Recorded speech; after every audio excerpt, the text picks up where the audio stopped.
is actually, this is quite special to me. This deck, when I bought my very first deck originally, this one here, it's the Tarocco Sopraffino. These are both Il Meneghello decks. This was the very first deck I ever got, and the day that I went into the shop to buy my first deck, it was between these two.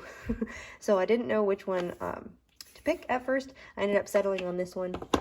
That was a number of years ago.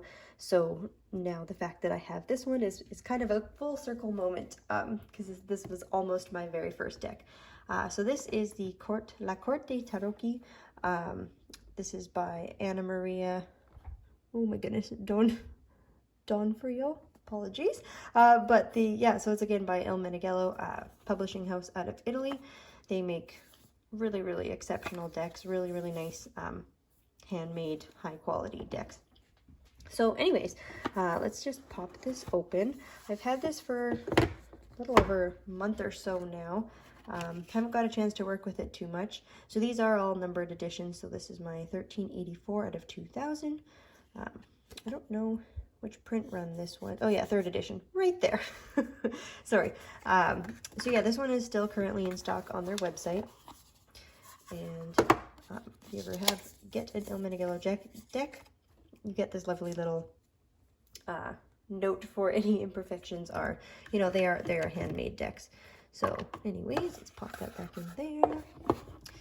So the first thing of note of this deck is it's a very unique size. Let's pull out, so I guess here just the standard Smith-Waite Centennial deck.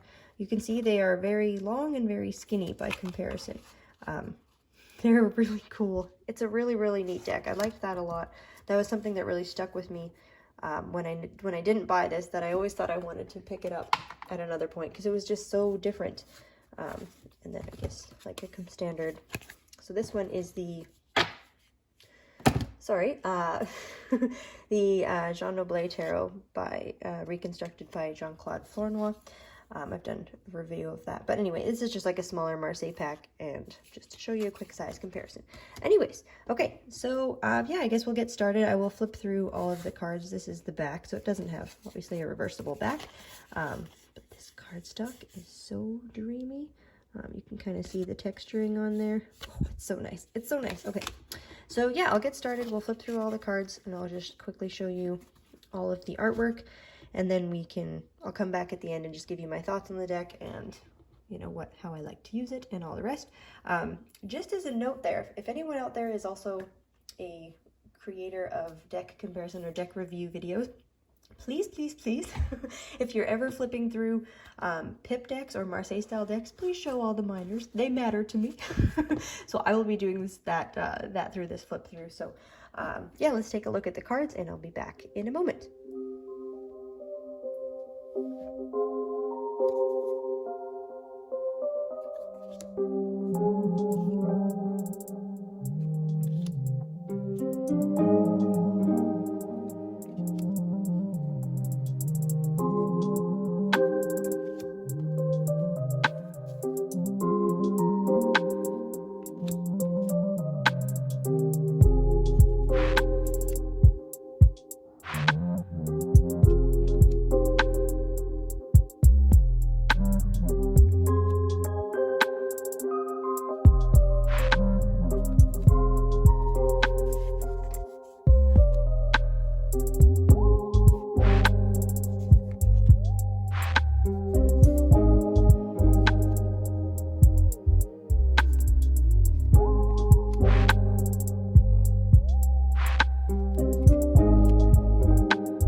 Beautiful. Isn't it just magnificent? I adore this deck. I love it so much. So you can see that the color palette is very muted. Lots of these kind of blues, purples, dark reds, browns. Really a very soft color palette. But it is a little bit, I don't know, it tends towards a bit of the darker side. I do find that the tone of this deck is a little bit more, I wouldn't say somber, but it definitely works well for serious topics. Okay, so let's just talk. I separated them all as we were going along, so I had everything sorted out. So one thing I really like about the cups is that we actually have them all sitting on a table, which I thought was kind of a neat comparison. So for example, just from a regular like Marseille style deck versus this itself being a pip deck, you know, you just have the 10 floating cups, but in all of these we have obviously the cups on the table, which I think is really cool. We also have the numbers in Italian there on the bottom, which can be very helpful if you if you know your numbers in Italian. Just as a quick glance, you know, if you were to turn a card over, to know immediately, you know, is that the 9, is it the 10, without having to sit there and sort of count the cups. Yeah, so let's put that back. There we go. Yeah, I really like that. It's neat here too how the only illustrated pip in the deck, well, I guess they're all illustrated pips, but you know, the only one with a scene is actually the 2 of cups, and it's very not, you know, traditional, any sort of Rider-Waite style, or even traditional associations for the Marseille style 2 of cups. We've just got one person here holding up 2 fingers, looking at the cup. Like, I just love it so much. Also very cool, and I'll just point it out as we've got to look at the minors, but they all have different illustrations going on at the top. Some of them have a little bit more going on, so you can see here, even in the Ace of Cups, we've got the woman here kneeling by, looks to be like a river or a pond of some sort. It's really, really beautiful. I just love this deck. Oh, it's so beautiful. Okay, that was the cups. I guess the other thing I'll just throw out here quickly, and this took me a minute, was the Ace of Swords and Ace of Wands. They looked very similar at first glance. I mean, they're not. Of course, this one is a sword, but you know, again, just initially turning it over, if I wasn't familiar with the deck, when I was flipping through, I had initially thought that was a sword until I saw the actual sword. And again, here we've got the really nice illustrated visual. This almost looks like Knight of Swordsy, you know, type of energy there at the top. I really like as well these little, on the, I guess it's on here, the king and the knight of swords, these little like shoulder pads. This one seems to be comedy tragedy, or at least like a happy face and an unhappy face there. This guy, you only see his happy side showing. I really like the quartz in this deck. It's so beautiful. It's also a very different feel with the Queen of Swords. She's got the sign of benediction, and then she's got her sword, you know, face down. She's not holding the sword, it's, you know, hilt pointed down, and he's got one down as well. He actually has two, which is very cool. The Knight of Swords here, not that traditional, you know, cruising, if we're comparing to the Rider-Waite deck. And then I really like here as well with the Page of Swords. The symbolism there of the black and white floor, there's a lot of various esoteric meaning behind walking on a black and white floor, so check that out. It's kind of cool. So yeah, and again here, so we've got a little bit of extra imagery going on, which I think is really nice. I like that. I think it's a cool touch to each of the cards. You know, some of them are just like 2 shields, 1 shield, whatever. But yeah, it's a really, really beautiful pip deck. Again, it would be considered like a pip deck, not necessarily a Marseille style deck, because here we go. So that would be like our 6 of Swords, 7, 6. Yeah, so you could just a little bit different. Okay, that's the swords. Now, what else did I have to say about the wands? I have a few things to mention about the majors for sure. I really like here that with the Queen of Wands that she's holding the little, I don't know, a little clover flower thing. I think that's so beautiful. I like the look on his face as well. Very, I don't know, kind of different for the King of Wands. He almost seems a little more gentle. I love here too that our Knight of Wands here has a beard. Or maybe it's not necessarily a beard, it could just be his suit. I don't know, that looks beard-like to me. I'm gonna choose to go ahead and see him with a beard. I think he's very cool, and I like the little friend that we have behind the guy there in the in the Page of Wands. So again, the wand suits are really beautiful. We do have again a little bit of extra imagery and detailing on some of the cards to work with there. This actually became quite relevant in a reading I did with this deck. Anyway, yeah, gorgeous, gorgeous, gorgeous. Okay, let's talk about the coins for a minute because, man, this suit is so beautiful. Oh, I just adore what they did with these coins. I don't even know these symbols. Well, I mean, it says tray. But, like, if there's any other symbolic association, I'm not particularly familiar with any of them.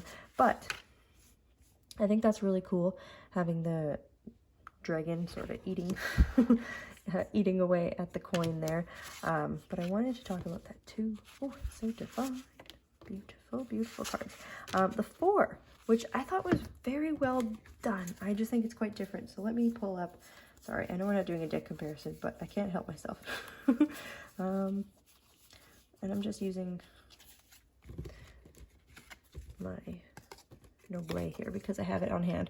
So, you know, the 4 in the traditional Marseille deck, we've got it can, you know, sometimes be a representation of stability and having the 4 corners covered and things of that nature. Just being very symmetric, otherwise, you know, stable and even. And I thought that was a really cool way to change that up, that this is, you know, not symmetric, it's zigzaggy. I don't know, it's a very, very different feel from the traditional, like, a Marseille style 4 of coins. So forgive me blowing past that. Yeah, I just think they're so beautiful, this dark blue palette that they used. And I did show, say at the beginning there, I'll show the whole deck, but it's got pretty thick cardstock. I don't know, I hope that's kind of like easy to see. It's, you know, you can absolutely still shuffle and riffle shuffle it, but it's not bendy or snappy. It's closer to like a cardboard type cardstock. And I don't know what the best way is to show the texture. Yeah, you can kind of see all the lines. Like, it's got a really nice texture. This cardstock is super beautiful. Really thick. Yeah, I like that. That almost looks like a candy to me. Like, it's so cool. I love that she's got her little dog friend there. And I like that they've got her kind of, you know, dressed up in all of the earrings and the nice necklace and embracing that side of her as well. And he's got the little bird. Okay, we're going to come back to the little bird in just a second here when we pop into the majors. And that's where we will end our journey through this deck. I mean, just gorgeous. Gorgeous, gorgeous, gorgeous. That's the World card. Judgment. So here's actually one of the things I wanted to talk about. Yes. One more time, folks, we're going to be pulling out. Oh, I'm very sorry. I hope that that was... Oh, man. That might not have been focused. Ooh, sorry. If I ended up posting this, it must not have been too bad.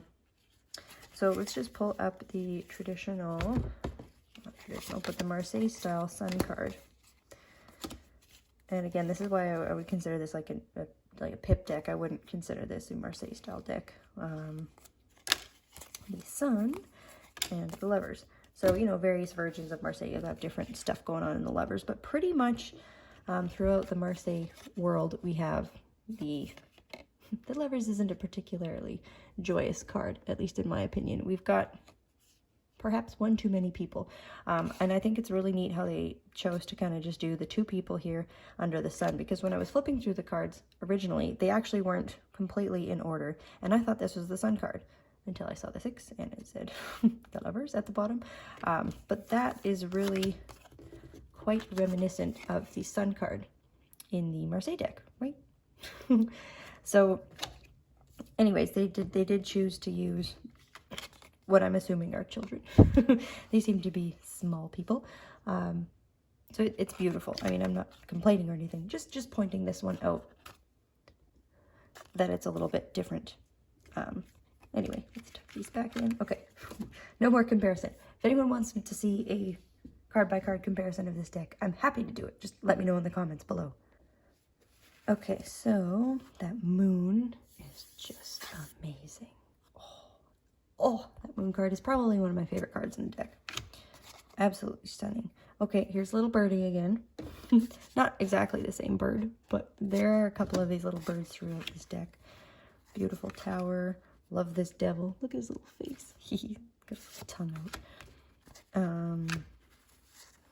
Love me a good sassy death card. Super cute. This card. Oh. Ooh. Little birdie. Coming back.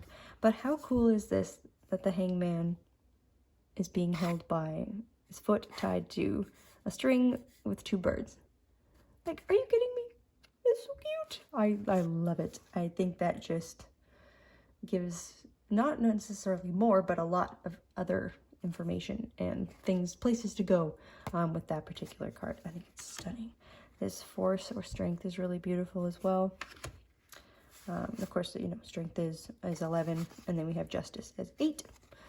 Following that system, I really like this hermit as well. I think it's very cool to see him kind of leaving civilization rather than just up on a mountain with little to no other context necessarily. I like that he's got a very solid background. Justice is just so beautiful. And then here, okay, so we got the little comedy tragedy. But this one, I mean, if you're not familiar with, I'm not, you know, not doing a full-on comparison, but I'm finding out more and more here as I'm doing these videos. I can't help myself. I apologize. Watch this be the card at the end of the deck. Has this ever happened to anybody else? As soon as you start flipping through a deck looking for one particular card, you end up going right. It's a yellow background. There we go. Fabulous. So here, okay, and just in the Rider-Waite-Smith deck, we have the, I'm calling it comedy tragedy, but like, you know, unhappy face and happy face. And we have it here as well on either of his shoulders. Beautiful. Okay, no more other decks. Stay focused. We're almost at the end of this one. Yeah, our beautiful Empress. And again, I really like, I like this depiction of the Empress when we see the Empress portrayed as, I don't know, like emperor, consort, empress. You know, she's got the shield and she's got her scepter of sorts. I said I wasn't going to do it. I said I wasn't going to do it, but hold on. the